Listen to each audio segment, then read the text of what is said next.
if you're at a certain point in your life, just go to a casino. You're right. If you gain listen. the shoe dice, you are right. If you gain the shoe dice, go somewhere where you can lose your money and be cool. You know, because it's going to be cool right there. You lose your money to another nigga, he dancing around saying he coming killing you. And, you know, them niggas' pots be big. They shoot for lots of fucking money. And it's just crazy how they do it. There be too many of their ass out there shooting dice. But yeah, I wouldn't do that. Let me tell you, at a casino, you could have $100,000 on the table. You could leave that money at the table, go to the bathroom, take a shit, come back 30 minutes later, and your money will be right there. Your money gonna be right there, yeah. Right there. That's the safest place on earth with your money right there. No one's gonna try to rob you. No one's gonna try to steal nothing from you. That casino's not cheating. The dice are perfectly tested and so forth. Right.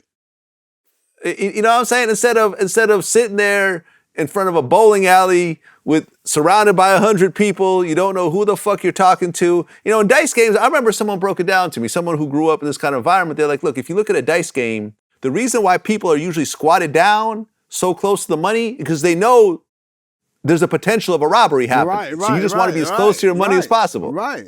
It's just automatic. A dice game, like he said, it's gonna be a robbery. If it don't be a robbery, that's just because they trying to get you to come back and shoot for more. You get what I'm saying? Yeah. But most of the dice games that I don't saw or been around, cause I don't really get in this shit. They when they shooting it might be crooked dice these days. And motherfucker get to shoot crooked dice and tearing your ass up. You gonna be mad and they gonna be mad and you gonna probably have a shootout with them. They said, little buddy, 42 Dugg, they said they caught him on the Wiretap, had his phone tapped, and he was on that motherfucker talking about the dice game and how he stole one of the Migos pistols. I heard there's some sort of fuck shit around 42 Dugg. I think Lil Baby, I had heard something about his involvement, because that's 42 Dugg's artist. Yeah. You know, no. He 42 Dugg is his artist. That's what I meant. And something to do with Migos once again. And yeah, the whole thing is a fucking mess, man. And honestly, I always say this. Act your wage. If you are a multi-millionaire, you cannot be doing the shit that you do when you're a thousandaire. Right. You just can't. You can't. You can't. It's a whole different set of rules now. The younger guys who start getting this money, they wanted to take what they do in the hood all around with them. And most of them gamble, because most of them sat in houses or hung around the neighborhood and grocery stores, at the corner stores, selling dope. So they used to always shoot craps and shoot dice. But, you know, when these rappers started getting money and started doing this shit, they started going everywhere and they was having big-ass gambling. You know, and I think this shit was stupid, but you know, hey, they wanted to do what they wanted to do with their little cash. And niggas ended up getting robbed. I heard motherfucker got beat up over some shit, stripped out his clothes and some more shit. You know, it's just some crazy shit be going on. Yeah, man, it's sad, because Takeoff was the quiet one. He was the quiet one out of that group. He was not beefing with no one. There was no drama around him.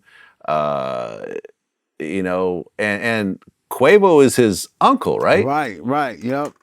So Quavo had to see his nephew get killed right in front of him, which will never go away.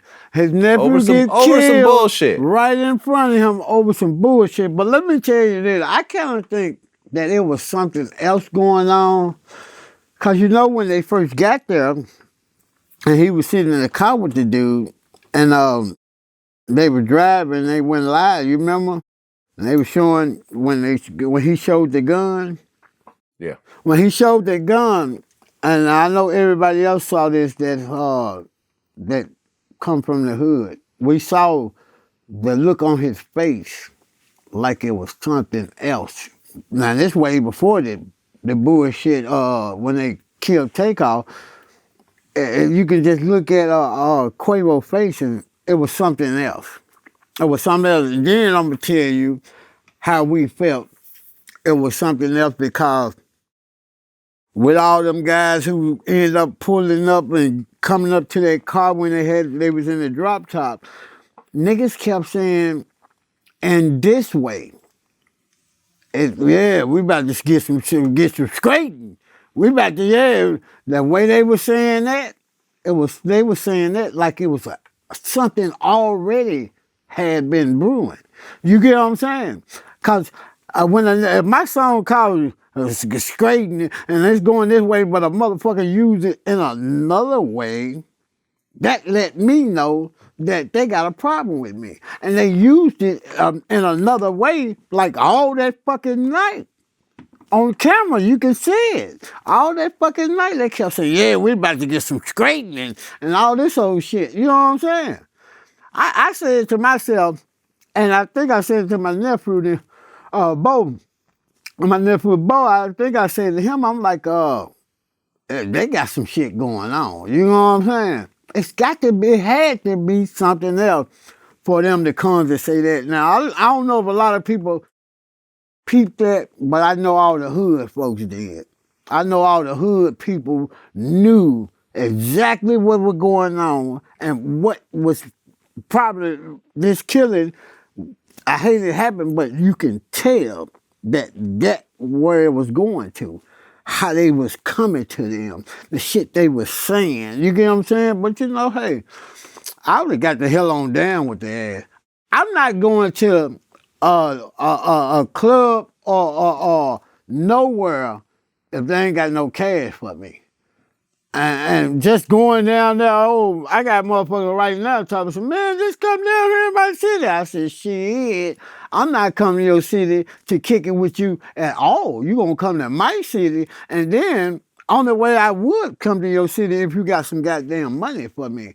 I'm not hanging out with niggas, and I promise I'm a tough motherfucker, but I'm not hanging out with niggas because niggas they don't think right. You get what I'm saying? They don't think right. They don't make the right decision.